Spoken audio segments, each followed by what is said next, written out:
Hey guys, this is part 43 of my video story, where we are in late May. Since the last video, I have done the schedules for June. Sorted all that out. God, it's a busy month, but hopefully everyone's going to have a chance to shine. But first of all, before we do any of that, we're going to do this race to get May out of the way, which is the Tallinn Tartu Grand Prix in Estonia. Picked at the very start of the season as Jurikas's goal, and hopefully he'll get a good result here. I don't want to let him down. His season is built around this, so I don't want to screw it up myself. If he screws it up, fair enough, but no one wants the manager to screw it up, so I've got to get this right. As you can see, if it ever loads, it is completely flat. The biggest climb of the race is there, so it is completely flat. 198 kilometers, so fairly long, but stamina shouldn't really be an issue.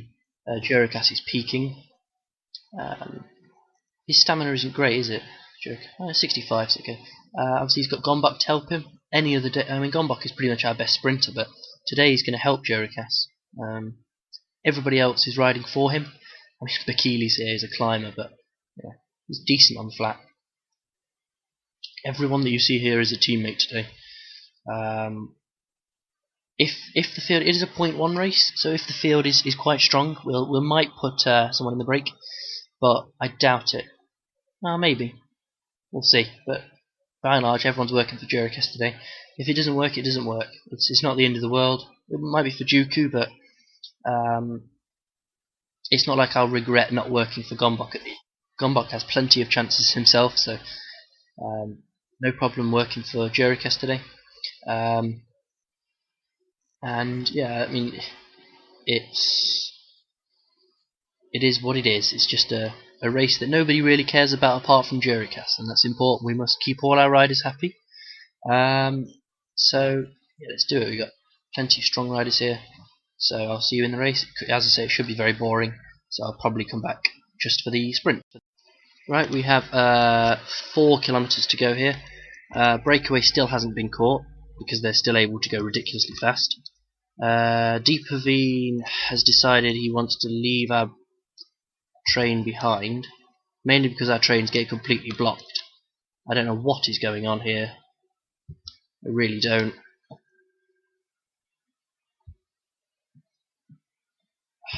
I have no idea. Right, Bakili's out now. Varga needs to get up there quickly. That's it, job done. Keep going. Now Varga needs to sprint. There's quite a strong headwind. Bakili's in the way. There we go. There's quite a strong headwind here at the finish. There was. Now it's a crosswind. I think they turn though. They turn right, yeah. There's quite a strong headwind, so you've got to leave it quite late. Although Jurikas is struggling to even follow Varga's pace here. And now he's getting there. Once Gombak goes, Jurikas has to follow Gombak. Stay with him. Oh God, look at this. This is not going well. I think we've been absolutely nailed here. Jurikas is going backwards. It was always likely to happen, to be fair. Who's this? Matishiak looks like he's going to win for CCC. Van Dijk's going as well. It's going to be Matishiak, who seems to have some incredible form. That's rather impressive. That did not go well. The Matishiak wins. Van Dijk, Clausen, Gombak 7th, Jurikas 9th. There was a split there. It didn't go too well, did it really? A little bit disappointed, but you know.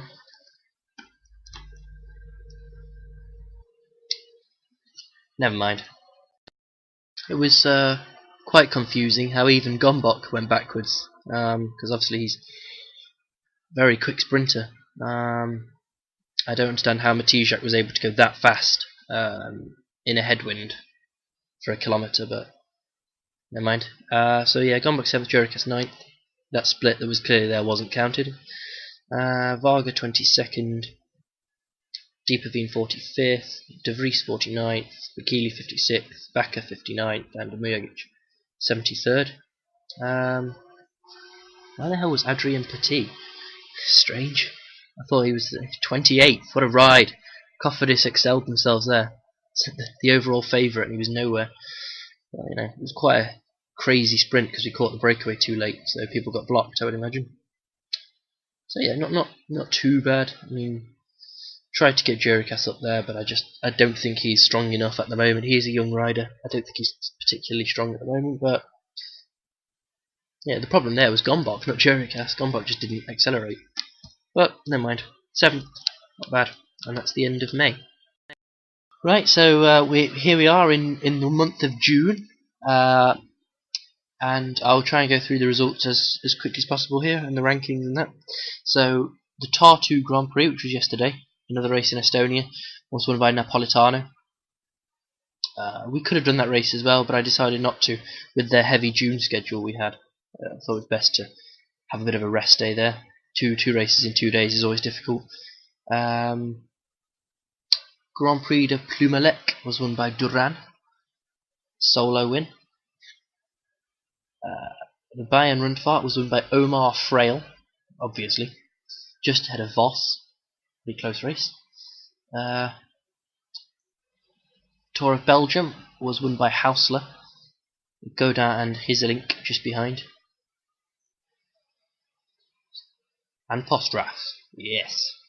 You've seen all the rest. Did that finish? I don't think that had finished, had it? Or maybe it had. Yeah, it had. So all that's left is the Giro. As you can see, as I said before, Rodriguez won, beat Nibali by 5 minutes. Evans was 10 minutes back. Then Heusdal, Uran, Pozzovivo, Martin, Van den Broek, Basso, and Mollema. What I remember, Betancourt had a terrible third week because he was about 6th. He dropped well out of it. Van den Broek and Mollema had brilliant last week, and they've moved right up there. 7th place for Dan Martin isn't bad, is it? Maika, Cataldo, Nieve, Wiggins, Rabotini, Cassar, Bacalance, Ulisi, and Brakovic was the top 20. The Climbers jersey, I don't know, went to Sella, head of Nets. The points jersey went to Rodriguez, obviously, by miles. And the best young rider would have been Betancourt, guessing? Yes, Betancourt just ahead of Maika. And quite a large gap back to Ulisi. So, it's the first Grand Tour out of the way. So we can now look at the rankings. See what all that means. Nibali just popped ahead of Chris Froome and Valverde. Where's Rodriguez? 6th. More importantly, though, the Continental Tour, Duarte still leads. Napolitano has shot up to 2nd. Wow. He must have won a lot of races recently. Vargas 3rd, now way back. We've let the individual rankings slip here, but that's because we've got so many good riders, you see. So we've got tons of riders up there because we don't have one leader like these guys do. Bauer, Schroeder, Natanga, all in the top 10. Kelly down here, Bikili, Zoltan, Gombak, Rodriguez. I'm not going to go through all of. Well, I guess I could sort my team and find out where our guys are. Not too far. Yeah, we've got a whole page. Almost everyone scored points. So Zoltan, Gombak, Rodriguez, Van Maxfield, Deeperveen, Yamada, Heikkinen. Although most of those points aren't actually Heikkinen's, of course. They were the guy who he was before, whoever that is. Bennett, Kumano, Hashir, Da Silva, same as Heikkinen. Da Silva's probably scored very few points.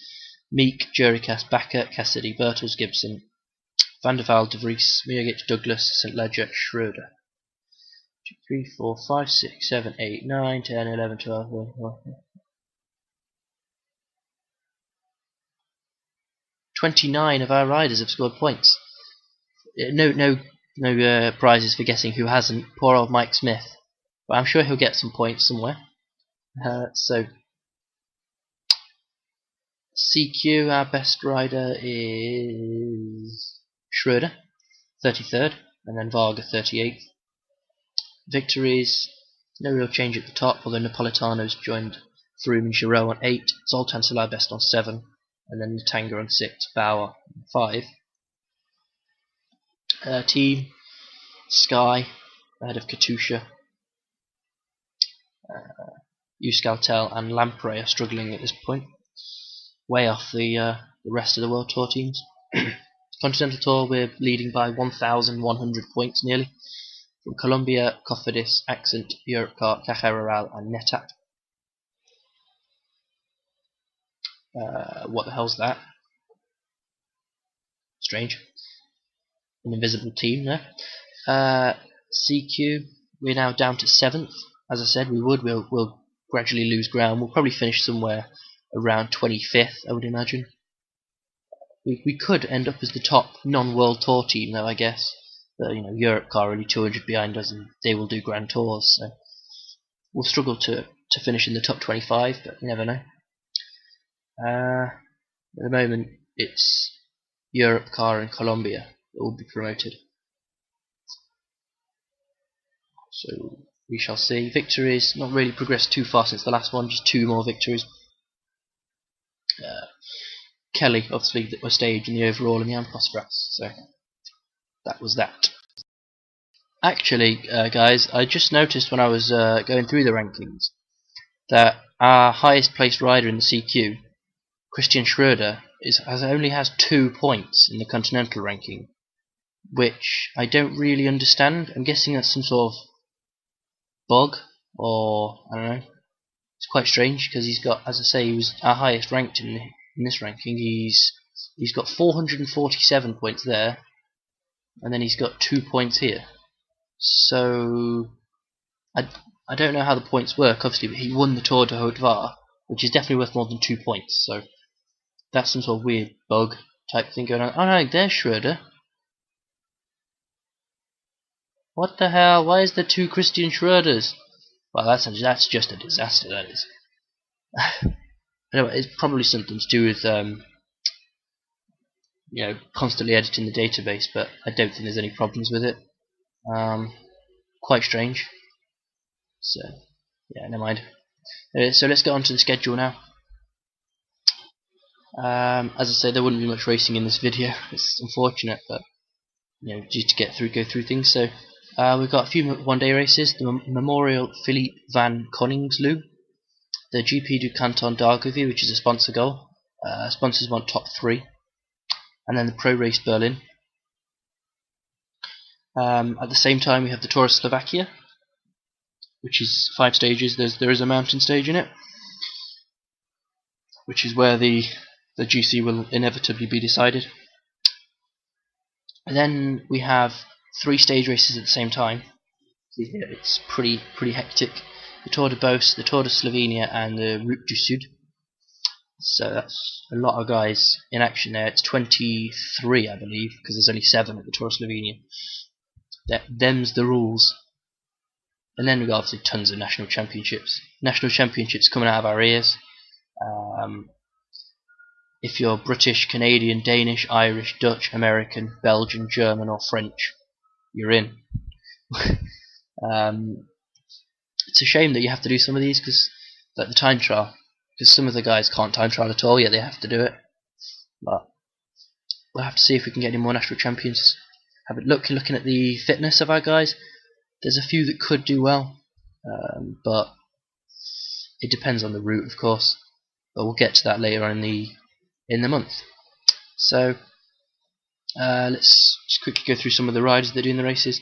This one in Belgium is Bauer, Berkels, Yamada, Heikkinen, De Vries, Van Maxfield, Bakker, Dieperveen. I guess Bauer's probably going to be the leader there. Might depend on daily form. Maybe we might give Heikkinen a go. Who knows? Tour de Slovakia then. Jurikas, Zoltan, Natanga, Meek, Kelly, Mujagic, Douglas and Varga. As I said, there's one summit finish, big mountain there, so it'll either be Douglas or Meek. Meek's slightly stronger at the moment. I guess again it will depend on daily form. Our sprinter could be Jurikas, it could be Zoltan, it could be Natanga. Won't be Kelly, but we'll see. Swiss race, which is hilly as you can see. We've got St. Ledger, Bauer, Bakili, Kumano, Gombok, Fischer, Bakker and Schroeder. Probably, who knows, we'll decide when we get there. Pro Race Berlin, Tim Bauer, his big goal. He'll be going for that one. He's got Bertels, Haken De Vries, Mad Max Field, Bakker, Dieperveen and Schroeder to help him. So again, really strong team there. Tour de Beauce, all the North Americans again, back in action. Cassidy, Van der Velde, Rodriguez, Gibson, Hashir, Bennett, Smith, and Da Silva is returning from the beach for this race, so obviously he won't have very good shape. Mr. Average now has average shape as well, so yeah, Da Silva won't be of much use there, but just getting some kilometres back in the legs. Obviously, as I say, we have 2 stage races at the same time. The Route du Sud is Bauer, Bakili, Dieperveen, Douglas, Fischer, Kumano, Natanga and Zoltan. And the Tour of Slovenia is Bertels, Gombok, Heikkinen, Meek, Mujagic, St. Ledger and Schroeder. There is a prologue in the Tour of Slovenia, so that's why the people like Heikkinen are doing it. And then I say tons of national champions here. And then it's a couple of races at the end of the month. The GP Crane and the Beaumont Trophy. No one's doing both. It's pretty difficult because most people have got nationals and stuff. So yeah, it's kind of it depends on who's in shape. Is doing them. If you're not in shape, by and large, you're not doing anything. And then some pretty tough races starting from July onwards with some big mountains in, so that's definitely something to look forward to. Also, it's the 1st of June. There's some natural progression for the second group, but that'll be in the forum thread, obviously, once I've uploaded this video. And the final thing to say, this video really isn't going to have much racing in. The final thing to say is it's now June, obviously. I keep telling you. There is transfer season coming up, and obviously it depends on at the start where it gave, what contract it gave you. It's random, but obviously a lot of our guys run out at the end of the season. Now, obviously I can edit you to make your contract last a few years if that's what you want, but if you are Bakker, Bennett, Fischer, Gibson, Hashir, Jurikas, Kelly, Mujagic, Natanga, Rodriguez, Schroeder or De Vries, and you do want to leave, which is absolutely fine, then I won't offer you one. If you can tell me, that would be really helpful. If not, I will just edit you in, I guess. And if there's anyone that's contract isn't up and still wants to leave, that's fine. I can edit your contract to end at the end of this year. I need to do it before July, though, obviously. So if you do want to leave, or of course if you don't, then tell me as quick as you can, please. Obviously, I wouldn't mind keeping all 30 of you. I haven't got a problem with that. But if you do want to leave, it's absolutely fine. I'm sure some of you have favourite teams that you might want to move to, or you feel you're not getting a chance here because you're too far down the pecking order or something, then that's fine. As I say, we will definitely be getting promoted next year. At one point I was considering going directly to the World Tour. I'm not sure if we're going to have a strong enough team though to do that, so it probably will be Pro Conti, unless some of you improve like beasts in the next few months. So yeah, that was that. That's all you need to know. So yeah, that's a heck of a long one, but we will get some racing in now. Right, there isn't much time because this video is far too long. I really want to squeeze this in though, because otherwise there'll be no racing in this. And I want to reward you with some excellent racing from the Memorial Philippe Van Coningsloo. 198.5 kilometres, primarily flat, but there are some little lumps in it. I've just told you the team, so you don't need to really go through it. Bao will probably be the leader, but if Haken's on a good day, I might let him have a go because he's done a lot of work for other riders. Bauer's goal is next week in the Pro Race Berlin. Definitely try and get someone into the break. Probably Dieperveen's the usual one, but maybe Bakker or De Vries, either, who knows. And then I'll just come back for the last few kilometres because I want to squeeze this in. Don't want to make the video too long. Don't want to make it an hour long where there's no racing in it. So I'll come back in the final few kilometres and hope we can improve from that last race. Right, we have 4 kilometres to go here. It looks like Sentiens is going to win this race. For De Rijk, that's just absolutely ridiculous how fast these guys can go. When they put in an attack and they can still go that fast, but there you go. We had a lead out, a perfect lead out going, but now everyone's in the middle of it, so I don't know what's going on there. Biggest news for today is that Yamada crashed out. I wasn't watching, didn't see it happen, but it came up that he'd abandoned, so not entirely sure what that's all about. Bauer can't even get on Haikkonen's wheel now. Bauer's -3, but Haikkonen couldn't deal with the hills, so there was no point working for him. Okay, well, Van Maxfield's just not going anywhere. Where'd this guy go? Deep Ravine going to the breakaway for us today, but didn't really stand much of a chance.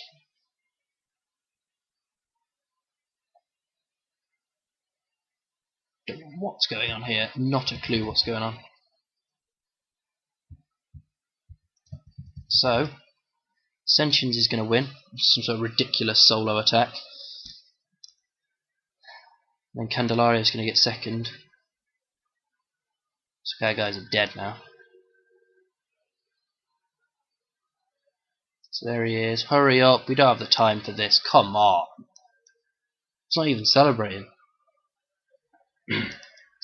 Sentiens wins, Candelario second, Bauer third, Truzov fourth, Van Dijk fifth, Haikkonen hung on sixth, and Van Maxfield gets ninth. That's pretty good. So,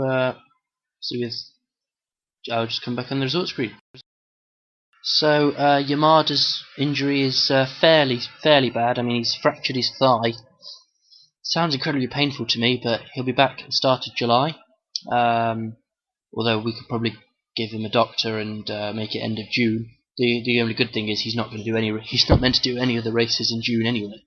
He's off peak at the moment, so that's absolutely fine. He won't be missing any races, but Bauer got third, Haikkonen sixth, Van Maxfield ninth, Bertels 12th. De Vries 67th, Bakker 72nd, and Deep Ravine was the last guy in the peloton, in 91st place. So that was that. I just wanted to get that race done, to give you guys some sort of racing. I know this video has been a bit weird, but busy month June. So next video we'll get the Tour of Slovakia underway, and there's a one-day race in there as well against, who knows, St Mountains as well. So join me for that, and thanks for watching.